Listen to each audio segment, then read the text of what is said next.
어제 이야기한 것은 그 창문형 에어컨디셔너에 대해서 이야기했죠. 그걸 기본으로 해서 이제 뭐 요즘은 이렇게 벽걸이형이라고 해서 이렇게 인테리어를 아주 이제 중요시하는 데는 이 하여튼 실제적으로는 이러한 구조를 가지는 그 소위 증발기가 실내에 설치되는데 그걸 이제 미리 하기 위해서 뭐 이렇게 어떤 경우에는 이 여기다가 뭐 천지 창조 뭐 명화 이런 걸 이제 그려놓고 이제 실내 가구화하는 그런 말하자면 미래성도 좀 고려하고 있습니다. 하여튼 그러나 이제 요 내부에서는 이제 실내 공기가 들어가서 차게 돼서 나오게 돼 있죠. 그래서 이제 이렇게 실외기라고 이제 여러분들이 많이 볼 겁니다. 그러니까 여기서도 이게 여러분이 냉각탑 쪽에서 봤겠지만 이렇게 꿀떡 비슷한 게 나와 있죠. 하여튼 이쪽으로 공기가 유입돼 가지고 소위 요건 다 응축기들이죠. 말하자면 뭐 30도 가까운 외기가 들어가서 35도 정도로 해서 이제 나오는 거죠. 그러니까 요 안에 이제 응축기도 있고 보통 압축기도 이쪽에 있습니다. 그러니까 실내는 비교적 조용하죠. 이런 것들을 다 이제 소위 분리형이라고 이야기하죠. 아까 이제 그 어제 이야기했던 창문형은 어떻게 이야기하면은 분리형에 대비해서는 일체형이 되겠죠. 그래서 이제 패키지 공조기라고 해서 저기 둔 저런 모양의 이제 뭐 공조기 해서 에어컨이 이제 에어컨이라고 이야기하기도 하고 뭐 공조기라고도 이야기하는데 조금 이제 컴팩트하게 돼 있으면 에어컨 또 뭐 좀 이렇게 크게 돼 있으면 공조기 뭐 이런 식으로 혼용합니다. 이제 이런 그 공조기는 아주 소형 공조기인데 공조기에 여러분이 큰 것 이제 건물에 쓰는 거 봤죠? 거기에 들어가는 것은 엔간 여기 다 나오는 겁니다. 이제 냉각 코일 있고 필터 있고 그죠? 그 다음에 이제 여기는 아예 냉동기까지 여기에 들어 있습니다. 그러나 이제 그 실외기는 이제 이것이 실내에 설치되면 실외에 설치되어 있어야 되겠죠.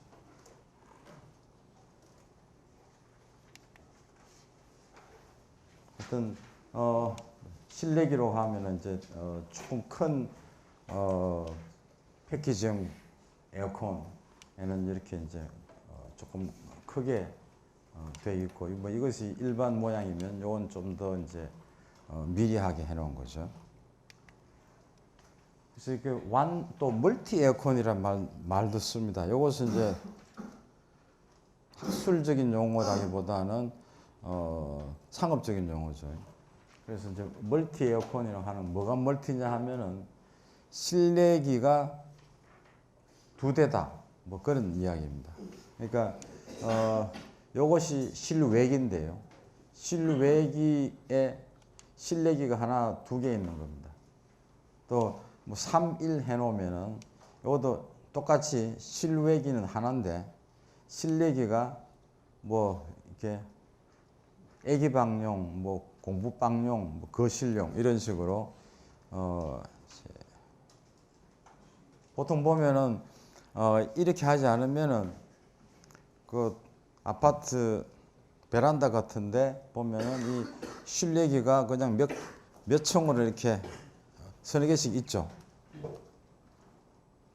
그게 좀 부담스러우니까 실내기 하나에다가 조금 큰 거 하나에다가 이제 그 소위 정발기를 3대 구성하는 거예요. 이렇게.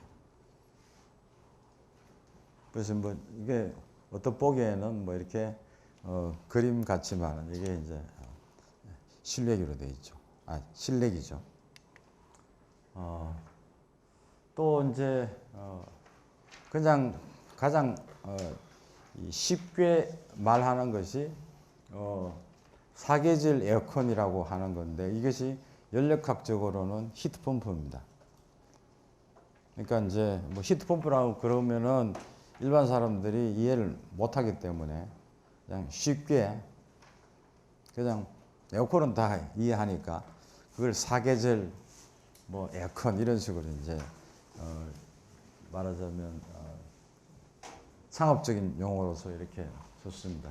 그래서 약간 좀 더 이제 쉽게 이야기하면은 뭐 냉난방 겸용 에어컨 이래 놓으니까 또 이런 경우에는 말이 좀 이상하죠. 에어컨은 찬바람만 나오는 줄 알았는데 이걸 냉난방 점령하니까 조금 이렇게 서로 모순된 용어들이 여기 있는 것 같은데 하여튼 이래도 우리나라 사람은 잘 알아먹어요. 하여튼. 그래서 이제 이것이 이제 우리 교과서에 나오는 이야기로는 히트펌프입니다. 그래서 뭐 하여튼 이렇게 뭐 경제성이 좋고 냉난방 성능이 좋고 어쩌고 해서 이제 선전도 해놓고 하는데 하여튼 뭐 LG에서 나오는 거는 휘센, 인버트, 골드 뭐 이런 식으로 이제 말은 돼 있는데 이것이 이제 그 히트펌프 이야기입니다. 그래서 이제 여기 사계절용으로 쓴다. 뭐 이런 이야기는 냉난방 겸용이죠. 그러니까 기계 한 대 가지고 일반적으로 그냥 창문형 에어컨은 여름에 한 보름 좀 쓰고 1년 내내 묵혀두죠. 그런데 이제 이게 그 히트펌프 형식으로 만들어 놓으면 이제 겨울에 난방용으로도 사용합니다. 그래서 이 구조는 이런 형식으로 되어 있습니다. 압축기하고 응축기, 정발기는 그대로 위치에 다 이거 이제 물리적인 위치는 그대로 되어 있죠. 그랬는데 여기 보면은 냉매가 압축기에서 출발해서 이런 경우에는 압축기에서 출발해서 왼쪽에 열교환기로 여러분이 봐서는 오른쪽이야. 하여튼 이쪽 오른쪽 열교환기로 먼저 갑니다. 그런데 겨울에는 압축기에서의 압축된 가스가 압축된 냉매가스가 왼쪽으로 먼저 가요. 이제 그래 놓으면은 이게 하여튼 압축기에서 제일 먼저 가는 곳이 응축기죠. 그러니까 이거 이제 두 개다가 연력학적으로는 열교환기잖아. 그러니까 하여튼 뜨거운 것을 식힌다 하면 응축기고, 그 다음에 거기서 액체가 증발한다고 그러면 정발기요. 그러니까 여름에는 이쪽이 응축기고 이쪽이 정발기요. 근데 반대로 겨울에는 여기가 응축기고 여기가 정발기입니다. 그러니까 여름 쪽에는 잘 알죠, 여러분이. 하여튼 실내가 이제 그리고 실내라는 것은 실내가 여기 있다는 것은 요것의 소위 설치 위치가 가만히 둔다는 이야기예요.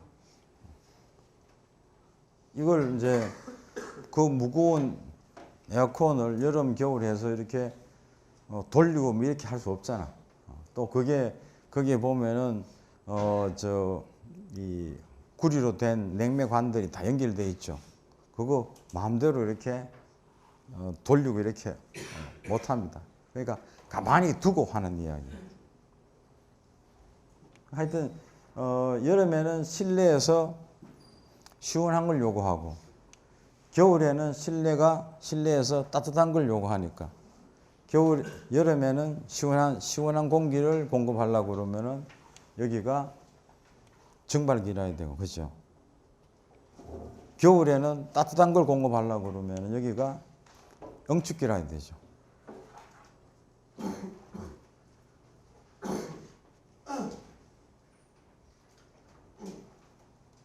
그래서 하여튼 압축기에서 먼저 가는 곳이 응축기를 했죠. 그리고 겨울에는 보면 압축기에서 먼저 가잖아.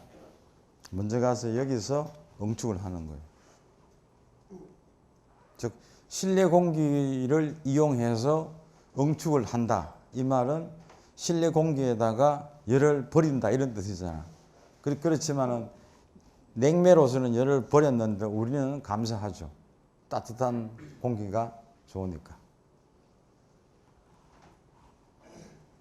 그럼 이제 요런 요런 장치가 이게 방향이 출구가 하나, 둘, 셋, 네 개죠. 하여튼 뭐 입구든 출구든 그죠? 네 개죠. 뭐 요런 것을 사방 밸브 혹은 포웨이 밸브라고 이야기합니다. 그 포웨이 밸브는 요렇게 생겼습니다. 실물은 요겁니다. 요렇게 요건데 내부에도 뭐 이렇게 우선 보기에 비슷하게 생겼죠. 요 그림하고 실물하고.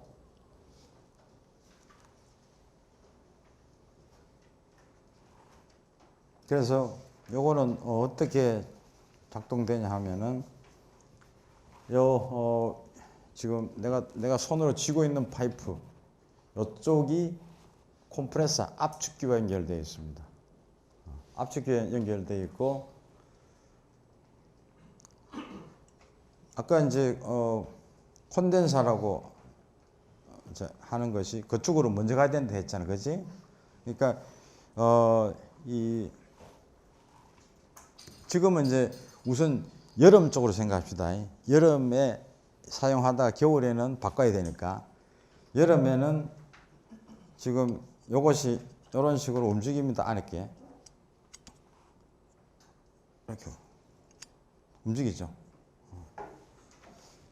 그러면 이제 여름에는 이런 상황으로 되어 있습니다. 이쪽으로 이렇게 밀려 있죠. 이게 밀려 있으니까 여기에 들어온 냉매가 이쪽으로 빠질 수 있습니다. 이렇게 해서 그 다음에 이제 소위 프롬 컴프레서라는 게 이쪽에 고압이죠. 고압이고 그 다음에 정발기에서 이제 정발된 기체가 다시 압축기로 들어가야 되겠죠. 그래서 여기서는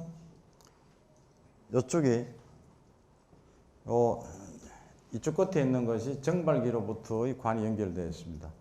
그럼 정발기로부터 관은 그냥 이쪽으로 컴프레서로 들어가면 돼요. 그런데 여기 포웨이 밸브를 하기 위해서 포웨이 밸브 안쪽으로 통과해서 여기에 U자가 이루어지죠. 여기 하나 있죠. 여기에 그런 게 지금 여기 보이죠? 여기 들어와서 U자로 통과해서 나갑니다. 그러면은 이쪽에 컴프레서에서 나온 거하고는 혼합되진 않아요. 그죠? 이렇게 해서 순조로이 이렇게 뺑 돌아서 나가도록 되어 있습니다. 나가서 다시 컴프레서 입구로 들어가는 거예요. 그런데 여기가 이제 그 전자변으로 되어 있고 이제 이쪽에 전기를 넣으면은 요 안에서 아주 조그만 소량의 그 냉매의 방향을 바꿔줍니다. 여기 보면 뒤에 보면은 이런 아주 가는 관이 하나 연결되어 있고 또 여기에 이쪽으로 이쪽으로 이렇게 연결되어 있죠. 그러니까 요거 작은 관으로는 압축기로부터의 고압이 항상 여기에 공급이 되죠. 요 고압이 어디로 가느냐? 여기 뒤에 보면은 요 관이 두 개 있죠. 작은 관. 요쪽으로 갈 것인가, 요쪽으로 갈 것인가를 요 마그네틱 코일이 결정해 줍니다. 그러면은 요게 마그네틱 코일에 전력이 들어오면은 여기에 들어온 고압을 지금까지는 이쪽으로 보내줬어요. 코일에서 시그널이 들어오면은 요 고압을 이쪽으로 보내줘요. 요 관을 통해서, 요 작은 관을 통해서 이쪽으로 보내주면은 이 고압, 여기 컴프레서의 고압이 여기에 작용되겠죠. 그럼 이게 이렇게 움직입니다.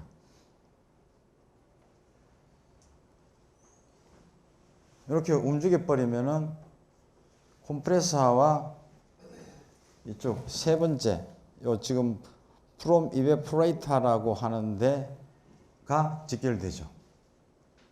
그 뜻이 뭐냐 하면은 여름에 evaporator라고 되어 있는 저쪽으로 압축된 냉매가스가 간다는 이야기예요. 여름에 evaporator가 겨울에는 응축기죠. 이제. 그런 식으로 이제 소위 방향이 그 압축기로부터의 냉매 방향이 저쪽 세 번째로 변하는 거예요. 그러면서 요 중앙에 있는 것은 항상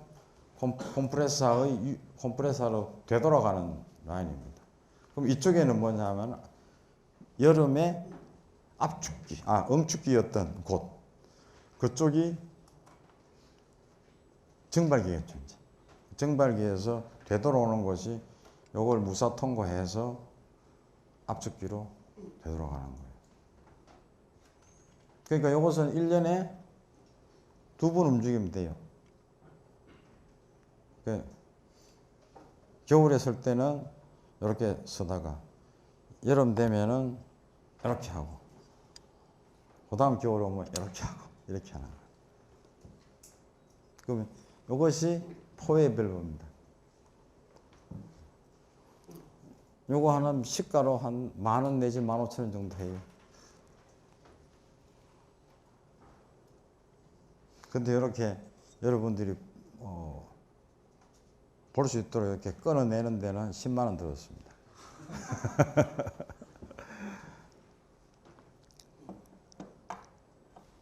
대체 이제 포웨이 밸브가 뭔지 알겠죠? 이제 그런 것이 사용돼 가지고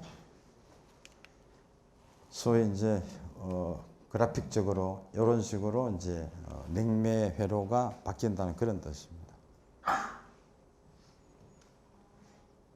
그래 되면은 이제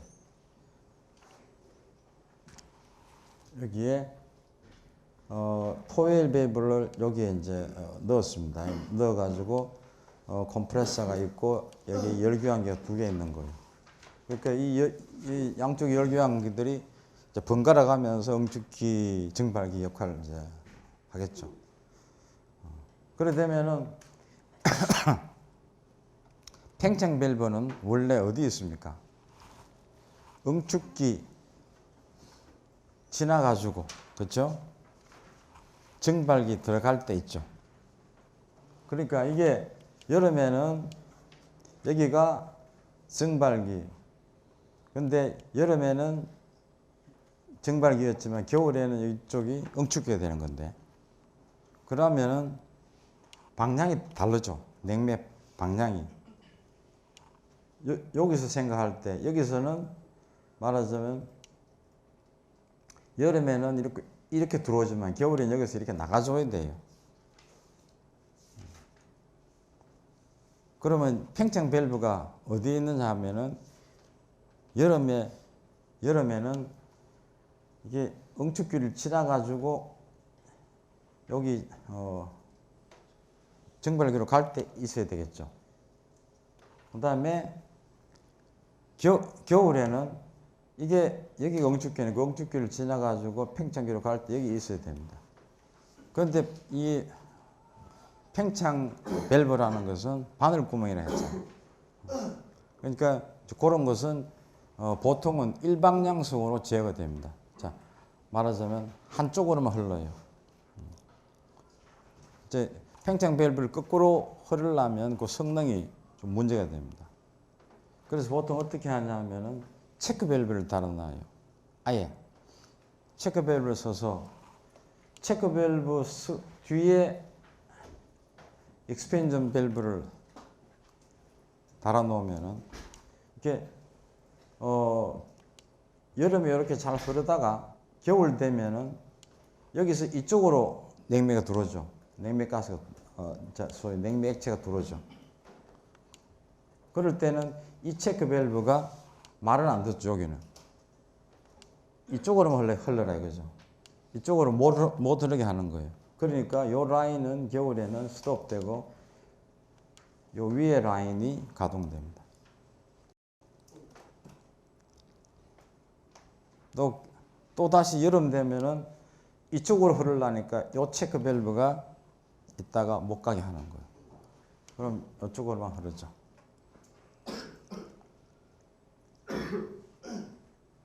하여튼 뭐 그렇게 해서 이제 소위 장치 겉으로 보기에는 장치 하나 가지고 냉방도 하고 난방도 하는 거예요.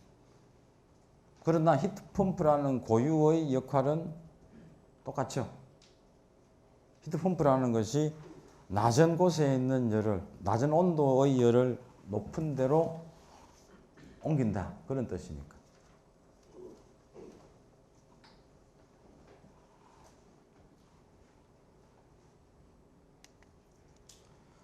또 이제 그 시스템 에어컨이라고 이제 많이 이야기하죠. 이 시스템 에어컨도 연력학적 용어는 아닙니다.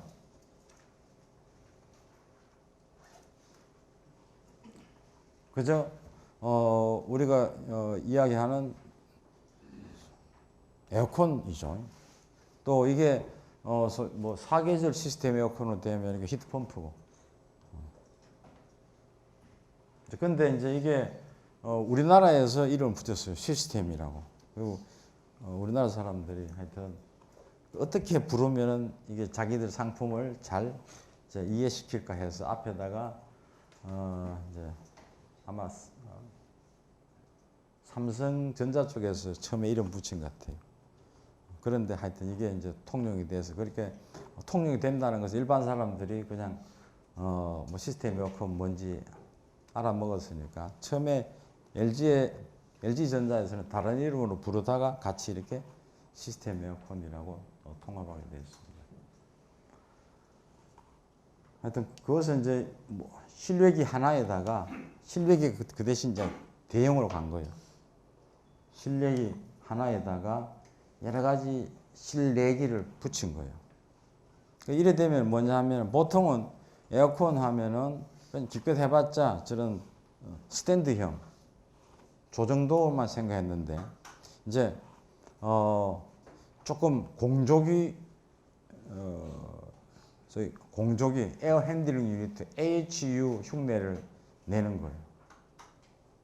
그러니까 공조기를 도입하려고 그러면은 보일러 있어야 되고 냉동기 있어야 되고 그 다음에 송풍기 이제 소위 공조기 자체가 있어야 되고 AHU가 있어야 되고 그 다음에 제일 중요한 것이 찬바람, 공기바람, 더운 바람이 움직이는 닥트가 있어야 되죠.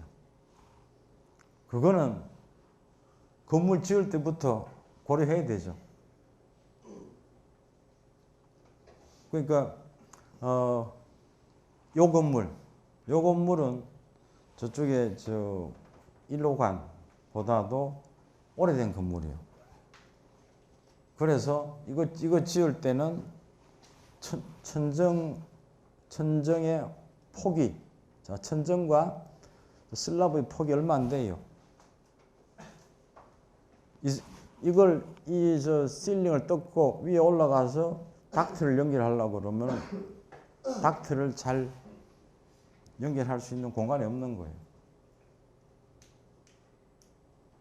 근데 저쪽 1호관 건물은 요거보다 나중에 지어가지고 지을 때부터 천장 공간을 많이 해서 많이 해놓고, 원래 지을 때는 공조기 생각 안 했어요. 냉방 안 했으니까. 근데 이제 여러분이 중학교쯤 됐을 때, 그때는 이제 뭐 공부하는 공간도 시원하게 잘 해줘야 된다 이래 돼가지고 이제 냉방을 해주기 시작했습니다. 근데 냉방 하려니까 저쪽은 마침 천정고가 있어서 닥트를 설치할 수 있었어요. 그래서 새로 닥트를 설치하고 공조기를 또 지하실에 억지로 끌어놓고 해가지고 1호관 건물은 소위 우리가 공기로, 찬 공기, 더운 공기로 공급해서 냉담방 하는데요. 근데 이 건물은 공사를 소위 말하자면 아무리 잘 하려고 그래도 공간이 없어. 그랬으니까 방법이 없잖아. 뭐 칠 같은 건 해도 그지. 그래서 할 수 없이 저렇게 이제 저기 실내용 스탠드 에어컨을 하나 둔 거예요. 근데 저 옆에 우리 화열 수업하는 교실은 크죠. 거기는 계단식으로 돼서 공간이 굉장히 커요. 그거는 저런 거 가지고도 잘 안 돼. 저런 거 한두 개 가지고. 안 되니까 소위 이 시스템 에어컨이라고 이런 것들을 바로 요거죠. 이런 것들을 천장에 4개인가 꼽아놨죠. 거기 그 교당 강의실에 냉방된 게 한 4, 5년 됩니다. 소위 이제 이것이 공조기 대형으로 이제 나오기 시작했다, 그렇게 생각하면 돼요. 이제 건물도 대형 건물 같으면 처음부터 대형 20층 이상 되고, 또 이제 어떤 회사 이름이 붙어 있는 무슨 빌딩, LG 빌딩 이런 식으로 되면은 처음부터 냉난방을 다 고려해요. 그런데 이제 임대용으로 만드는 지은 건물 같은 데는 이게 중앙에서 냉난방 해줘야 되잖아요. 저기 대형 건물 같으면, 그죠? 우리 HIT 같이 지하실에 큰 기계실이 있어가 거기에서 보일러도 있어야 되고 냉동고 있어야 되고, 그래 되면은 건물주 입장에서는 그 지하 1층을 말하자면 세를 못 주잖아요. 임대를 못 하잖아. 건물 유지용으로 써야 되니까. 그랬으니까 중소형 이런 건물에서는 아예 지을 때가 임대를 위한 거예요.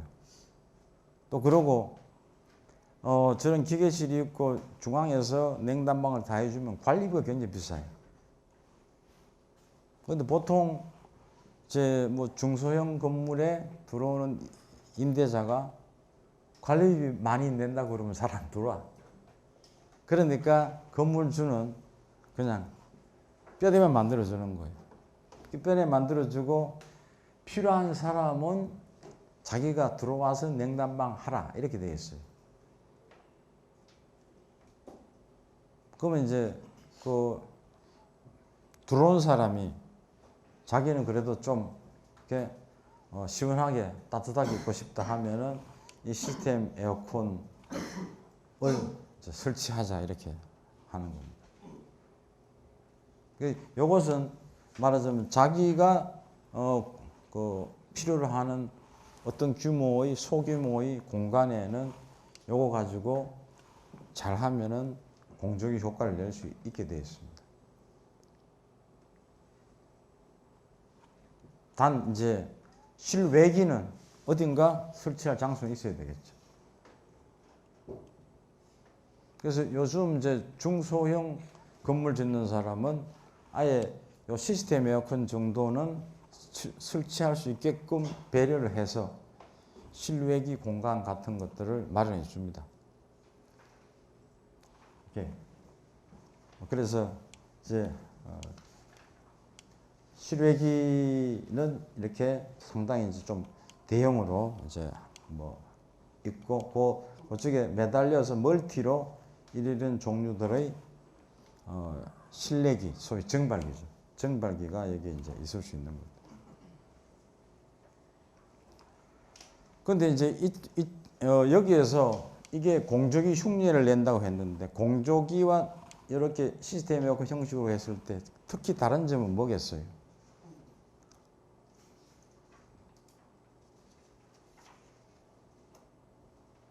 공조기를 쓰는 게 더 고급은 고급이죠. 이거보다 뭐가 고급입니까? 저 이제 그 거주자로 봐서는 거실에 이제 그 실내에 거주하는 사람으로 봐서는 무슨 기능이 소위 그 AHU 사용하는 데는 있고 여기서는 없습니까?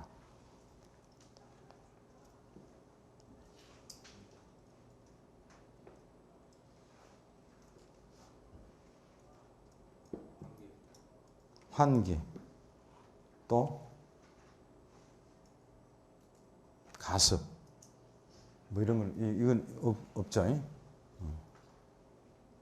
이제 뭐 가습은 뭐 어째 하여튼 뭐 아주 겨울에 메마른 날은 뭐 주전자에 물을 끓인다든지 해서 해결할 수 있겠지만은 환기 문제는 심각하죠. 이게 환기.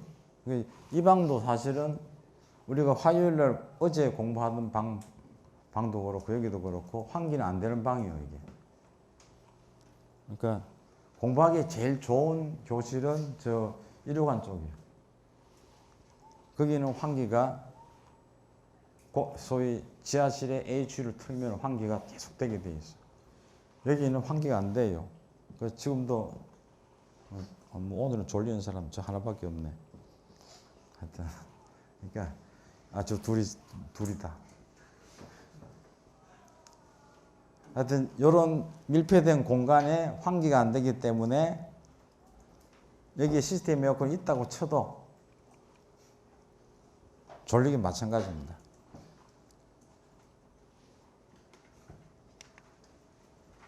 그래서 이게 이제 시스템 에어컨이라는 걸 이제 대기업 쪽에서 소위 뭐 삼성전자나 LG전자 쪽에서 이제 삼성전자 가전 부분, 뭐 LG전자 가전 부분 이런 데서 이제 서로 경쟁적으로 하고 그 이외에 이게 귀뚜라미 그다음에 센츄리 이런 범양 이런 식으로 이제 소규모 업체들이 있습니다. 그래서 이제 한참 이게 시스템 에어컨이라고 해서 소규모 건물에 중소규모 건물에 입주한 사람은 이제 냉난방을 하기 위해서 이 시스템을 많이 이제 입주 후에 채용을 했습니다. 그러다 보니까 시장이 커졌어요. 그래서니까 이제 담합을 한 거예요. 왜냐하면 이게 LG나 삼성이나 서로 경쟁하기 시작하면은 다른 데서 돈을 많이 벌었기 때문에 이 시장을 점령하기 위해서 돈을 막 쓰겠죠. 돈 쓴다는 게 뭐냐 하면은 이제 저가 매출하는 거예요. 싸게. 그러다 보니까 아까 앞에서 이야기했는 조그만 업체들 다 망하잖아. 이제 그래서 이제 LG하고 삼성 두 회사를 비롯해서 중소회사들 해서 모여가지고 가격을 너무 낮게 하면은 우리 다 망하게 생겼으니까 RT당 얼마 이상은 받자 이제 이렇게 이제 이야기한 거야. 그게 법망에 걸렸어요. 이제 소비자 측면에서 봐서는 시장 경제 하에서 시장 가격이 형성되도록 해야지 유리한데 이제 가격 담합을 해서 소비자를 우롱했다. 자, 이렇게 되는 거죠.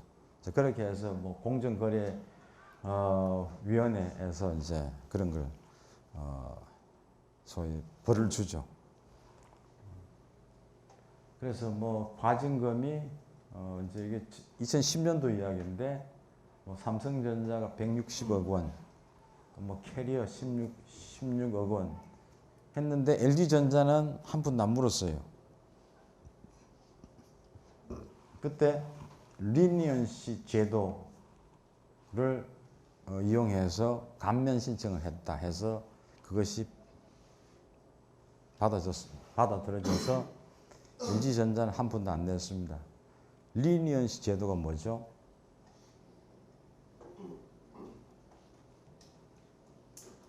여러분은 공학 출신이지만은 이제 곧바로 회사에 나갈 거죠. 그러면 공학만 가지고는 회사에서 큰 일을 하기 어렵습니다. 여러분은 지금까지 공학만 알았다면 취업해서는 여러 가지 일반 경제, 사회, 경제도 공부해야 되고 사회도 공부해야 되고 심지어 역사도 공부해야 되고 그럴지 모릅니다. 리니언시 제도라는 것이 뭔지 혹시 아는 사람 있어요?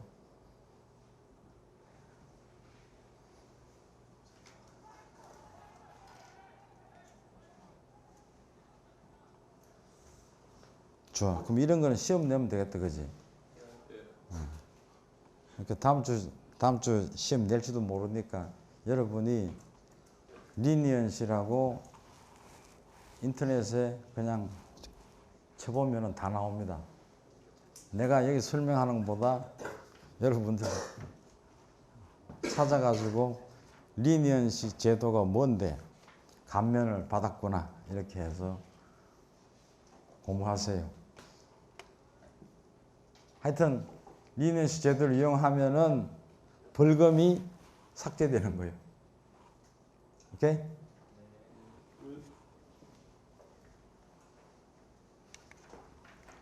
그래서 지금 그래서 시스템 에어컨 업계에서는 아까 제일 문제가 환기라고 했죠. 공조기에서는 환기가 되면서 또 중요한 것이 뭐냐 하면은 필터가 있었잖아요. 필터가 있어가지고 여러분도 그 공조기에서 필터를 봤죠?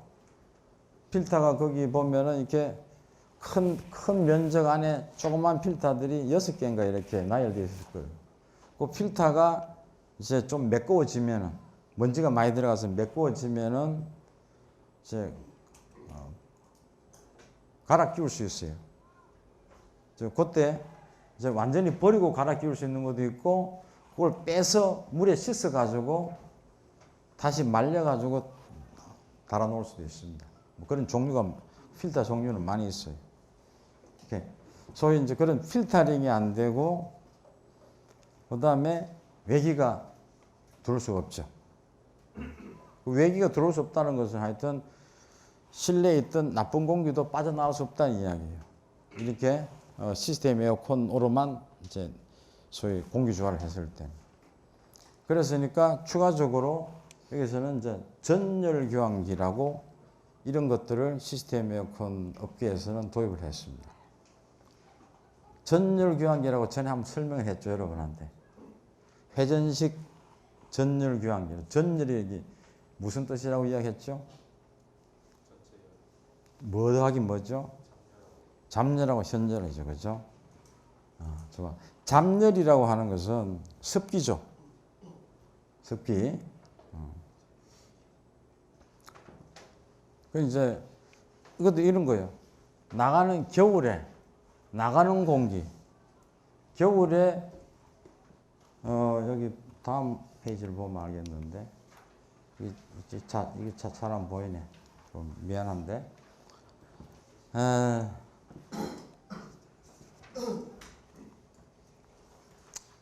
이거 잘 안 보이니까 할 수 없다.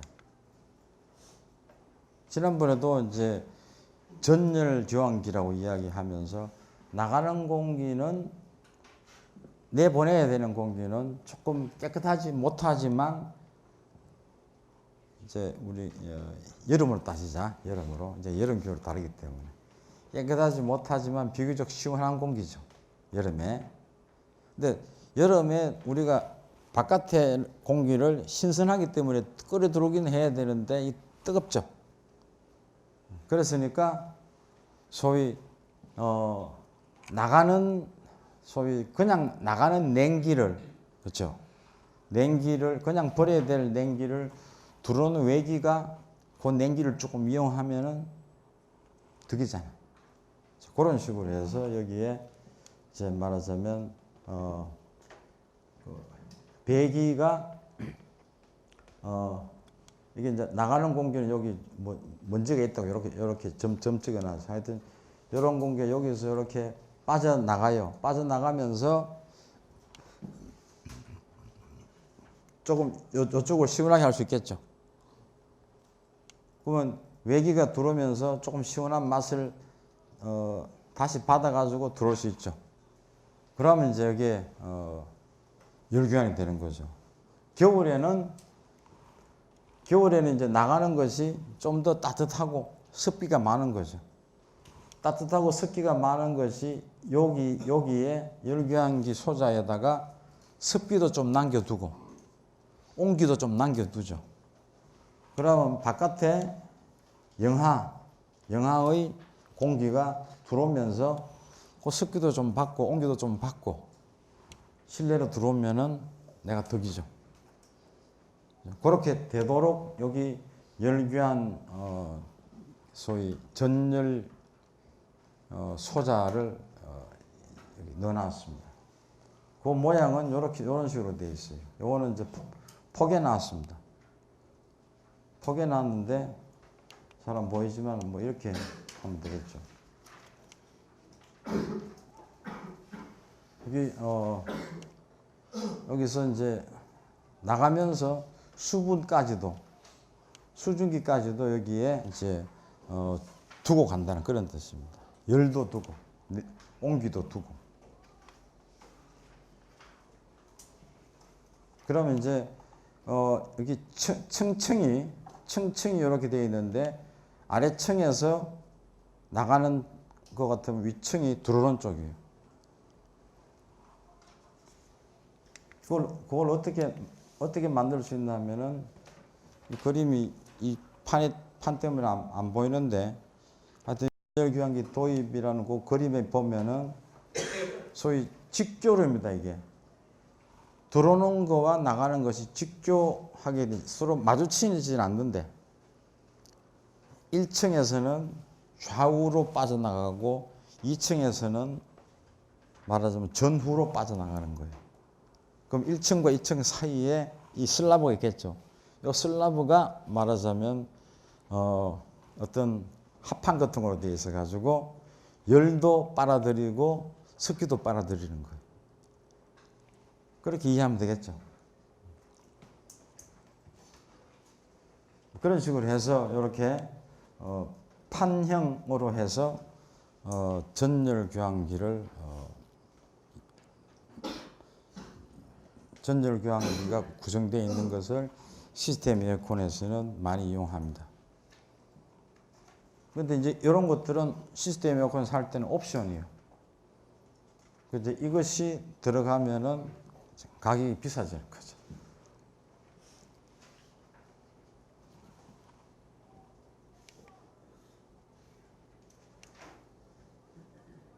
그래서 이제 시스템 에어컨을 설치하거나 이제 판매하는 사람은 이 시스템 에어컨 정도 되면은 내가 시스템 에어컨을 백화점에서 사가지고 들고 가서 설치할까요, 못할까요? 하기 어렵지. 에어컨만 해도 어렵잖아요, 그지? 그러니까 이런 것들은 설치 전문가가 따로 있습니다.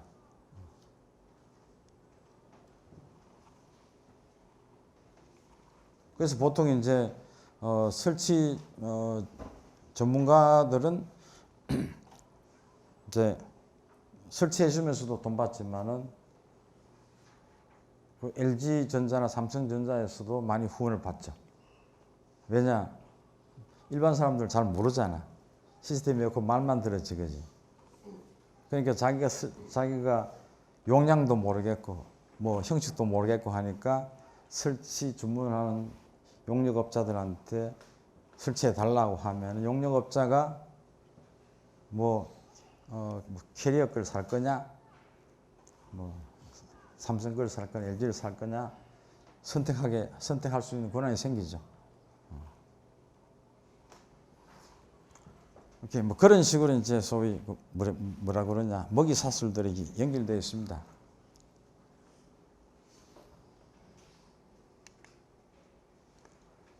됐고 이제 그래서 시스템 에어컨은 대충 알겠죠.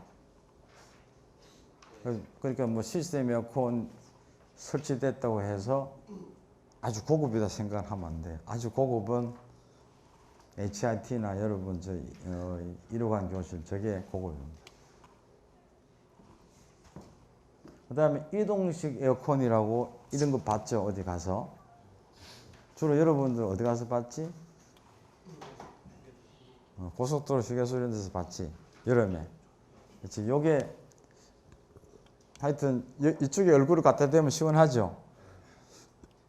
그러면 이게 세상에 공짜는 없다고 하는데 여기서 찬바람 나오는 대신 더운 바람은 어디로 갔을까?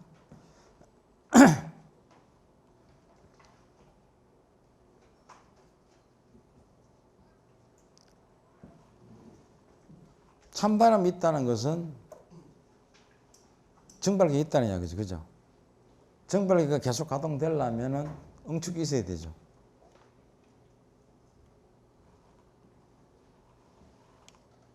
여기서는 뭐 그냥 여러분도 신기하다 그러고 그냥 지나갔어요.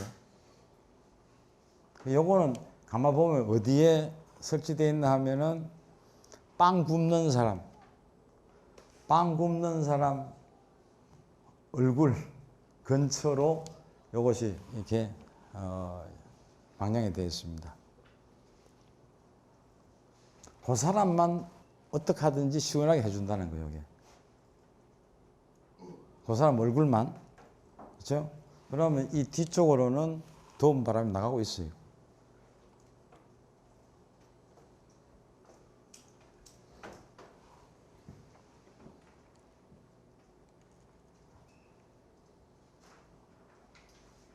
또 뭐 이렇게 뭐 실외기가 없는 에어컨이라고 뭐 이렇게 선전하는 것도 있습니다. 그건 이제 실내기를 설치할 수 있는 공간이 없을 경우에 그냥 자기가 방 하나 얻었는데 도대체가 그냥 바깥에 그냥 창문으로만 돼 있고 어디 실내기를 설치할 수도 없다. 그런데 나는 덥다. 이럴 때는 실내에 요거는 실내 에어컨이 있는데 요 안에 압축기하고 응축기 다 들어 있습니다. 그러나 실내 공기는 요 밑으로 들어와서 이쪽으로 차게 찬바람 나올 수 있죠. 그러나 더운 공기, 소위 응축기로는 외기가 들어와야 돼요. 그래서 요거 뒤에 있는 것은 외기가 들락거리는 소위 닥터입니다. 아무리 실내 에어컨이라 해도 닥터는 있어야 돼요.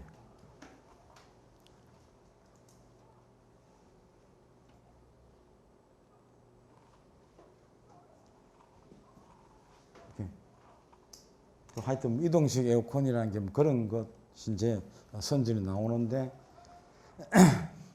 뭐 소위 그 물리학 연력학 법칙은 빠져나갈 수 없는 거죠. 그래서 뭐 또 이게 풍향 가이드라고 해서 이렇게 그 실외기에 보면은 이렇게 뭐 덮어 씌워놨죠. 이렇게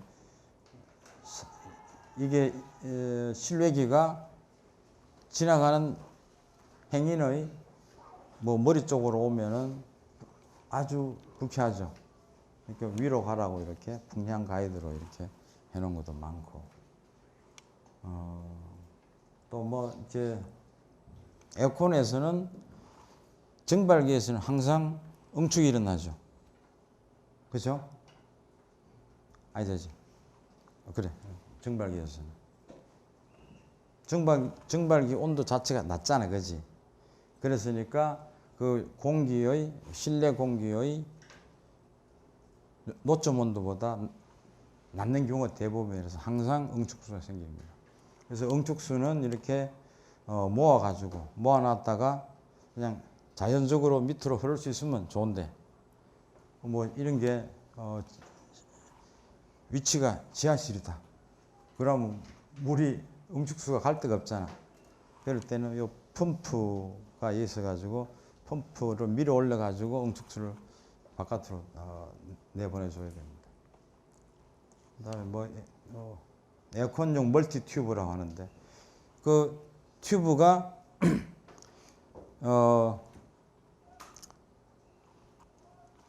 뭐가 필요하겠어요? 실내기, 실외기와 실내기 사이에는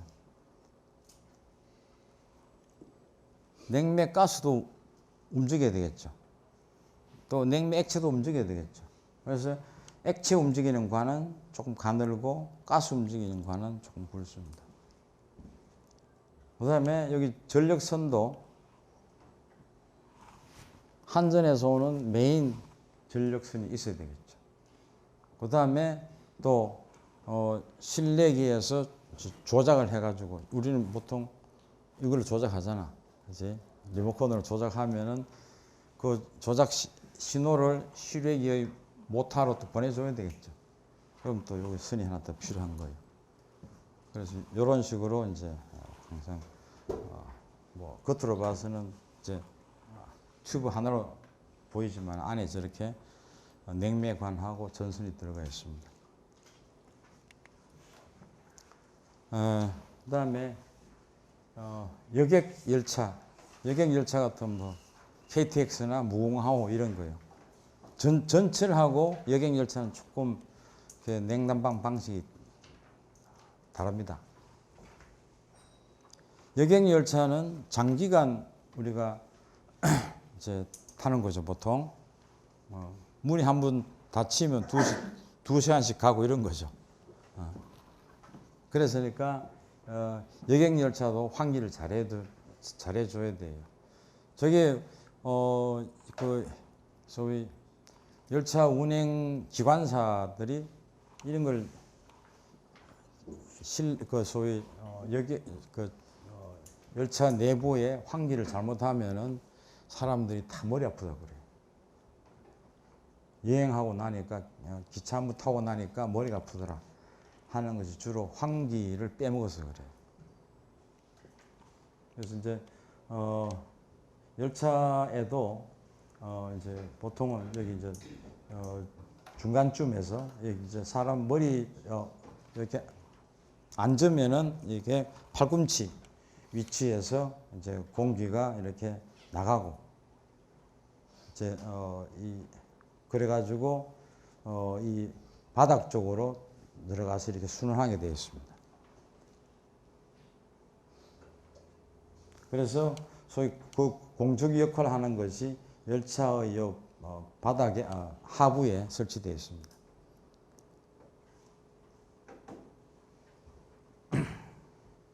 그래서 여기도 보면은 뭐 새마을로 뭐 무궁화호 해서 신선 공기량이 시간당 250리터 per sec다 이런 초당 250리터다, 300리터다 이런 식으로 규정이 다 있고 요 규정에 맞춰 가지고 요 밑에 제 열차 하부에 설치된 소위 AHU를 가동시킵니다.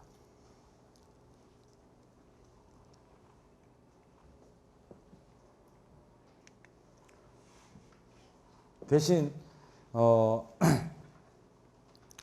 우리 이제 전철, 지하철용 지하철은 수시로 문이 개폐가 되죠. 보통 뭐 길어봤자 3분, 4분 만에 한 번씩 문이 죄다 열려요. 그랬으니까 별로 환기가 필요 없어요. 따로. 그래서 여기에서는 주로 천정에 냉동기가 있습니다. 그래서 실내 공기가 여기서 순환만 되게 되어 있어요. 참 소위 냉각만 되게 되어 있단 말이에요.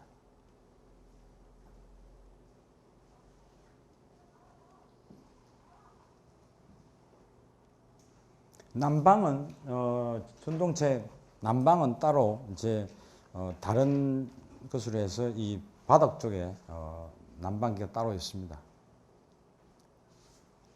그것은 뭐 이제 온수를 하든지 아니면은 그냥 전기 히터로 하든지 그렇게 되어 있어요.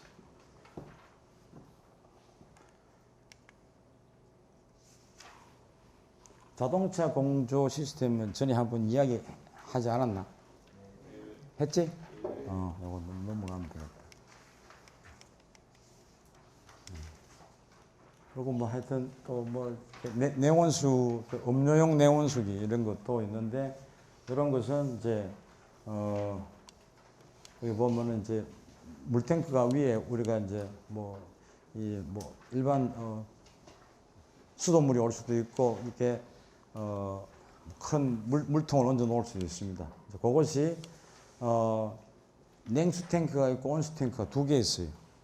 그래서 우리가 냉수를 누르면은 냉수 탱크에서 물을 받아 먹고 온수를 누르면은 온수 탱크에서 물을 받아 먹어요. 그래서 냉수 탱크 주위에는 쿨링 코일이 항상 감겨 가지고 물을 시원하게 하고 있고 온수 탱크 안에는 히터가 들어가 있어 가지고 항상 더운 물이 준비되게 되어 있습니다. 그래서 우리가 누르면 누르는 대로 이제 물이 나오고 보충되는 것은 요 위에서 이제 냉온수 분리판이라는 게 있어서 이제 요것이 약간 우리가 이제 온수를 요구하느냐 냉수를 요구하느냐 따라 가지고 요것이 조금씩 분리되면서 냉수도 채워주고 온수도 채워주고 되어 있어요. 그래서 보통 냉온수기라고 그러면 이게 두 가지가 있어서 이런 음료용이 있고 소위 건물용이 있어 가지고 좀 헷갈리는데 하여튼 이름은 그렇게 그냥 시중에서 다 냉온수기라고 쓰고 있습니다. 이제 그런 지금까지 이야기하는 거는 어떤 소위 이퀴프먼트였고 이제는 이제 소위 벌크 머티리얼을 좀 보면은 밸브도 이제 온갖 종류가 있습니다.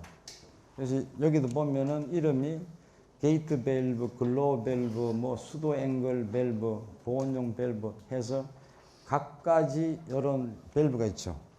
이런 밸브도 이름이 다 있어요. 그랬으니까 여러분이 나중에 이런 밸브를 주문하려고 그러면 소위 카탈로그나 이런 데서 이런 종류의 밸브를 뭐라고 이름 붙이느냐. 자기 마음대로 이름 붙이면 안 되고 이런 게 딱 이제 그 각각 이름들이 있습니다. 그래서 선정을 해야 되고 게이트 글로우 이 게이트는 그냥 이렇게 문이 상하로 이렇게 왔다 갔다 하는 것이고 글로브 밸브는 야구 글로브 같은 걸 이렇게 위에서 눌러줘 버리면 막히고 조금 띄워놓으면 흐른다 그런 뜻입니다. 뭐 나사식 이런 건 다 알겠고 그래서 이런 것들도 이제 주문할 때 예를 들어서 뭐 10K 나사식 게이트 밸브를 하면 보통 이 10K라는 것은 보통 내압을 뜻합니다. 내압이 저런 경우는 10K 해놓으면은 여기 정확하게 보면은 사용 압력이 0.98 메가파스칼이에요. 1 메가파스칼이 10기압이죠. 그렇죠? 그래서 그걸 10K라고 적어요.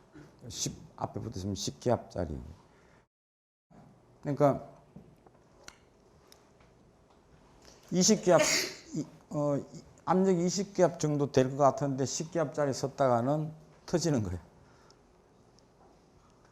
그런 것도 여기 보면은 이런 밸브를 이제 사용할 때 하여튼 이렇게 치수라든지 사양 이런 것들을 유심히 보고 그게 정확한 것들을 골라줘야 됩니다.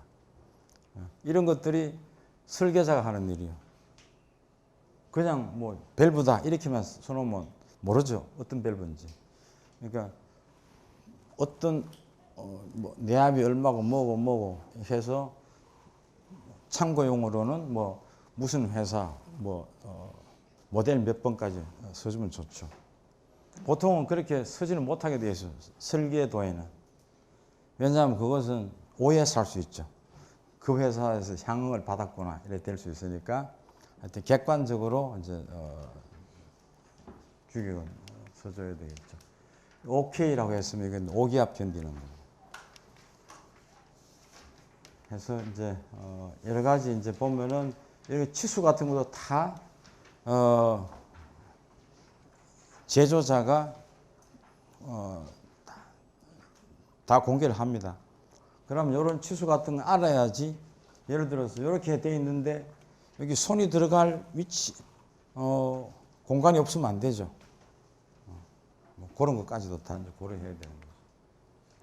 체크 밸브, 볼 밸브 뭐 이런 것들은 공에 탁구공에다가 탁구공 중앙에다가 볼펜으로 구멍을 하나 뚫어 놓은 거예요. 그러면 그 볼펜으로 구멍 뚫는 입출구가 이렇게 유동 방향으로 직각으로 놓이면 물이 안 흐르는 거예요. 그래서 그렇게 돼 있죠, 이게. 뭐 하여튼 볼밸브랑 다 그런 것들입니다. 유니온은 서로 연결하는 거죠. 근데 체크 유니온이라고 하면 체크 밸브 역할을 하면서 연결한다는 뜻이에요. 온수 방열기 밸브, 방열 밸브 많고, 그 다음에 동관, 철관 이런 것도 많이 쓰는데, 뭐 15파이, 뭐 20파이 뭐 이런 식으로 써놨습니다. LM이라는 뜻은 뭐냐 하면은 동관인데, LM, N 뭐 이렇게 되어 있는데, 이것은 고압용이다, 저압용이다, 중압용이다 이런 식으로 해서 L이 아니지, 뭐지? N이 제일 고압용입니다. 그러니까 넘버가 예를 들어서 L32가 있고 M32가 있는데 두께가 다른 거죠. 두께가 다르면은 가격도 다르죠. 그래서 이게 이런 것들은 KS에 정해져 있습니다. 그래서 뭐 실제로 외경이 얼마나 되느냐. 예를 들어서 8A라고 해도 실제로 외경은 9.5mm입니다. 8mm가 아니고. 그래서 뭐 이렇게 견딜 수 있는 압력까지도 다 이제 명시되어 있습니다. 그래서 동관을 서로 이을 때는 이런 종류들의 액세서리가 많이 들어가는데 이름도 알 필요가 있겠죠. 예를 들어서 뭐 엘보, 소켓, T 이런 경우에는 이제 우리가 어떤 공장이라든지 이게 건물을 설계하면은 뭐 T 500개 뭐 이런 식으로 주문해 줘야 돼요. 뭐 T라고 그냥 T가 아니고 이제 뭐 규격이 어떤 거 할 때 요거 이제 뭐 2분의 1 곱하기 2분의 1 뭐 하여튼 요것도 2분의 1 요것도 2분의 1 뭐 직경일 때 요때 2분의 1 2분의 1 나오는 거는 보통 인치를 뜻합니다.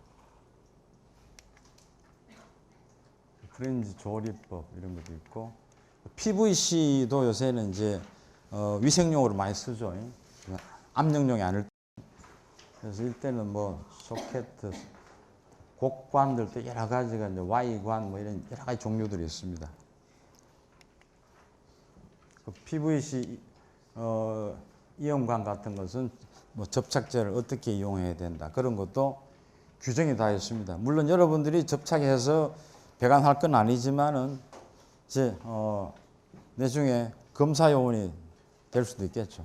그럼 이런 것도 어떻게 접착시켜라 하는 소위 인스트럭션이 다 있습니다. 그대로 해야 되는 거죠. 그대로 하지 않으면 나중에 하자가 났을 때 책임은 검사원이 지쳐야 되는 겁니다. 수도 배관, 하수 배관, 하여튼 이제 여러 가지 이염새 뭐 이런 것들이 있고, 이런 것들은 이제 왜 보여주냐면 이런 것들도 특별하게 이제 이런 이염새를 판매하는 그 전문 회사들이 있다 이거죠. 그러니까 우리가 설계를 할 때는 그런 물건이 나오느냐를, 그런 재질이나 그런 이퀴프먼트 있어야지 그걸 우리 설계에 반영하죠. 뭐 그래 놨는데 나중에 야 이거 뭐 어디 가서 사서 설치해요 이렇게 물으면 곤란하잖아요.